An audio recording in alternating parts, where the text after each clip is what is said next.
Hello guys, welcome to my YouTube channel Simply Joys. ഇന്നൊരു get ready with me ആണ് കേട്ടോ.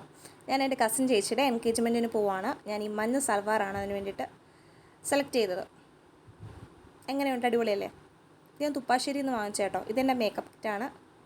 ആദ്യം തന്നെ ഫേസ് കാനഡയുടെ 3-in-1 ഫൗണ്ടേഷനും മോയ്സ്ചറൈസറും സൺസ്ക്രീമും കൂടെ മിക്സപ്പ് ആയിട്ടുള്ള ക്രീമാണ് ഞാൻ മുഖത്ത് തേക്കുന്നത്. ഞാൻ 6 മാസം ഗർഭിണി ആയതുകൊണ്ട് തന്നെ എനിക്ക് കൂടുതൽ മേക്കപ്പ് ഐറ്റംസ് ഒന്നും യൂസ് ചെയ്യാനായിട്ട് പറ്റത്തില്ല. അപ്പോൾ കുറേ നാൾക്ക് ശേഷം കാത്തിരുന്ന് കിട്ടിയൊരു പരിപാടിയാണ് ഒരുങ്ങാൻ വേണ്ടിയിട്ട്. അപ്പോൾ ഇത്രയും നാളത്തെ ഫ്രസ്ട്രേഷൻ മൊത്തം ഞാൻ ഇന്നങ്ങ് ഒരുങ്ങി അങ്ങ് തീർക്കുവാണ് കേട്ടോ. കൂടുതൽ മേക്കപ്പ് ഐറ്റംസ് ഒന്നും എനിക്ക് യൂസ് ചെയ്യാൻ വേണ്ടി പറ്റത്തില്ല. എങ്കിലും ഇത് ഫേസ് കാനഡയുടെ ഐലൈനറാണ്. അത് യൂസ് ചെയ്തിട്ടാണ് ഞാൻ കണ്ണെഴുതിയത്.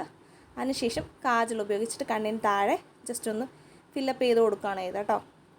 അപ്പോൾ കുറേ നാൾക്ക് ശേഷം റിലേറ്റീവ്സിനെയും കസിൻസിനും ഒക്കെ അതിനകത്ത് കാണാൻ വേണ്ടി പറ്റി.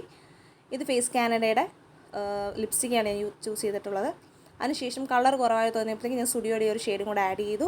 പിന്നീട് എൻ്റെ പുരിക നിങ്ങൾക്ക് കണ്ടപ്പോൾ തന്നെ മനസ്സിലായല്ലോ, നല്ല ഗ്യാപ്പുണ്ട്. പിന്നെ ഇടയ്ക്കിടയ്ക്ക് ഇപ്പം പ്രഗ്നൻസി പീരീഡും കൂടെ ആവുന്നുണ്ട്, പിരിവൊക്കെ എനിക്ക് പൊഴിയുന്നുണ്ട്. അപ്പോൾ ഉള്ള ഗ്യാപ്പൊക്കെ ഞാൻ എങ്ങനെയെങ്കിലുമൊക്കെ നികത്താൻ വേണ്ടിയിട്ട് നോക്കുവാണ്. എന്നാലും ആ ഗ്യാപ്പ് അങ്ങനെ തന്നെ നിൽക്കും. പിന്നെ എൻ്റെ ഒരു സമാധാനത്തിന് വേണ്ടിയിട്ട് ഞാൻ ചീപ്പി ഒതുക്കിയൊക്കെ കൊടുക്കുവാണ്. കണ്ടോ, നിങ്ങൾക്ക് തന്നെ കാണുമ്പോൾ അറിയാം, ഞാൻ ചീപ്പിട്ടും ആ ഗ്യാപ്പ് അങ്ങോട്ട് മാറുന്നില്ല. ഇനി മെയിനായിട്ട് പൊട്ട്, സുന്ദരിക്ക് പൊട്ട് തൊടിയിൽ ഞാൻ എന്നെ തന്നെ അങ്ങ് പുകഴ്ത്തിയത് കേട്ടോ. ഇതാണ് ഞാൻ കമ്മലിട്ടത്, വാച്ച്. ഇതാണ് എൻ്റെ ഫൈനൽ ലുക്ക്. എങ്ങനെയുണ്ട്? അടിപൊളിയല്ലേ? ഇത് പള്ളിയിൽ നടന്നു വരുന്നൊരു വീഡിയോ ആണ് കേട്ടോ. ഇതൊക്കെ ഒരു പ്രഹസനം. ഇത് അമ്മയായിട്ട് ഞാനും അമ്മയിൽ നിന്ന് മഞ്ഞയായിരുന്നു കേട്ടോ. അപ്പോൾ ഈ വീഡിയോ എല്ലാവർക്കും ഇഷ്ടപ്പെട്ടതായിട്ട് വിചാരിക്കുന്നു. Like, share, subscribe.